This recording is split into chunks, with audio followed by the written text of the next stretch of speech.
Hello. So you find me here in my studio and I want to work on this large painting. So if I stand next to it, you'll see how large this is. So it's on the floor at the moment. It would normally be hung from the main screws that are on the wall. But today I just wanted to get a little bit closer to the painting and feel part of it. So I just wanted to step backwards and forwards and just feel what's going on with the colours. So, for instance, if I look at this area here, for me, this has been put away for, I don't know, probably 3 weeks now. And I'm just finding this area here just a little bit too dark. It's giving it a three-dimensional feeling going backwards and forwards, but I don't think it's communicating uh, correctly. And obviously, I want this to be exhibited, so I want people to come along, and I want to see that transition of people looking at the painting coming back and communicating, and watching that audience just move over the surface of here. So, what I need to do is I need to get into this area here today, and I will formulate uh, from another colour diary some aspects just to give this a little bit more. I'm not going to say vibrancy because I don't want it to pounce with colour. I just want there to be a little bit more communication with it. So we'll see what happens.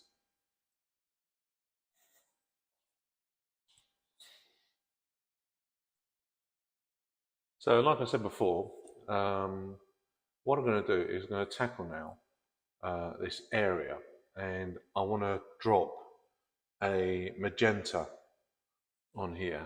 Um, so fingers crossed you'll be able to see this as it's getting laid. So, and I'm going to put quite a bit down here because I want to now start building up the texture of the paint, which is acrylic, and start covering over the indentations of the canvas. So I'm going to move it up here to this red. And for me, that's already adapting that area for me. So I'm just going to whack some more of this on here. And I'm using a smaller palette knife just to work this area today. But I normally work with a quite a large white plastic plastic palette knife. Now, I'm liking that and I'm liking the texture. But what I want to do is I want to mirror. This is going to be new for me, so I want to mirror this here. So this is a depiction of the City of London and the aspects of its architecture. So why I say mirror, if you can imagine, it's not, but if you can imagine that that was the river at night, so you'd have maybe illumination here, but you'd also have a reflection in the water. So this is what I'm trying to achieve with this technique. So don't forget that my canvases have four aspects to it. So it can be turned, you can have it on the wall displayed four ways, but I try to do one aspect of a whole area, allow that to dry, and then review it over a couple of weeks. And then I'll turn the aspect around 90 degrees, look at more colour diaries, and then start again, basically. And that's how this style of painting is created. So I'm just going to get another tube of paint, and I'll see you in a moment.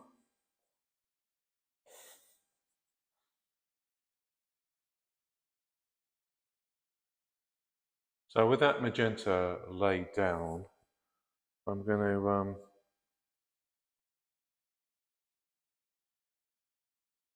add a cadmium red to it, which is going to lay to the right of it heavily and quite thick, and I will be touching the paint, so if it does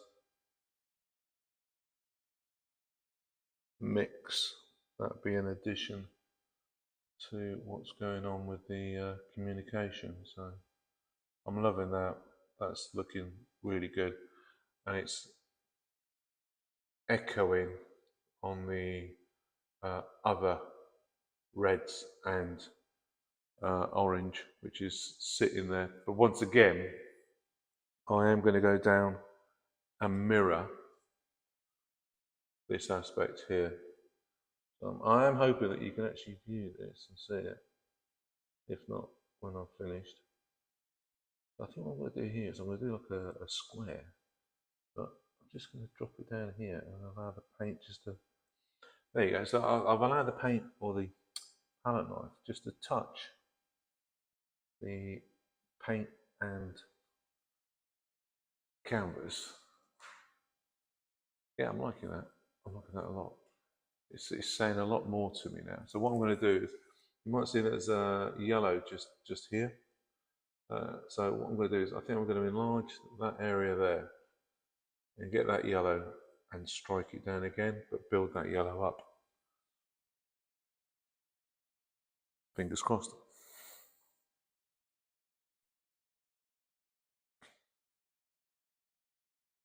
So artists talk about sustainability, but my theorem of sustainability isn't really about the materials that I'm using. Because I've got to be honest, I don't um, ponder or I don't want to say worry, but I don't overthink what I'm doing with my paints and resins. I honestly believe that I'm not damaging our ecosystem. If anything, I'm using those materials to a better purpose.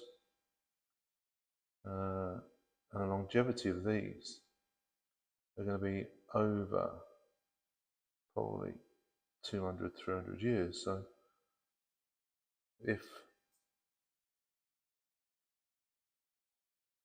when I conclude an artwork like those plastics in here, won't be, fingers crossed, won't be on a landfill site. They'll be on someone's wall or within a museum. I like the unevenness of what's going on here. You won't be able to see it. I would have to zoom in, unfortunately. I can't do that while I'm painting, but there are virtually many textures on this yellow that I've just put down. What I'll do is I'll come in and do a close-up of what I've done and how I've finished it. And I'll just finish it off by pushing the palette knife down as hard as it possibly goes. Not to clean the palette knife, but to just sort of have that translucent feel between this yellow and that vibrant pink that's going on there. So I can see both those colours. So it's translucent. And dropping once again something different. So what I want to do now is there's already a blue there, so I just want to patch this with a lovely sort of, I don't know, summer sky blue. And notice that I've never mirrored this. It's exactly the same. So it's one line striking through from the two colours I put the two colours I put on originally, going straight down and past them. I'm going to emphasize this green a little bit more to the left, and maybe redo this dark area. But people just say, oh, do abstract artists just throw things together? No, there's a theory to what I'm doing. This is the foundation. This is what I've seen over a year of how images and the forms and the colour have changed on the buildings, the glasswork in the City of London. And I come back to different studios, either in London or here, and I'll start painting on a large canvas like this of these smaller colour diaries that I've created, and then I'll just manipulate parts of an area of a colour diary and lay it down. So literally in 3 months, this whole area may be completely different, because when the aspects change, like I said, I might be striking a colour through this. So this is what I find exciting. It's in the development. I'm building the painting, so I'm going into that architecture. I am the builder. I am the creator. And once I've finished, and it's very hard to say that I've finished, because there's sometimes, I've seen a painting 5 years on when I've gone around to a client's house and I've seen it on the wall, or I've gone into a location where it's hanging, and I just think to myself, do you know what? There could have been just a few differences here that I could have done. But then with any artist, that stays in your mind, and that always moves on to that next painting. For an abstract artist anyway, it will move on. So you keep that. It's like your diary. You write your notes, and it's just going back. So my memories are like my notes. Anyway, that's me waffling on. Let's crack on with this.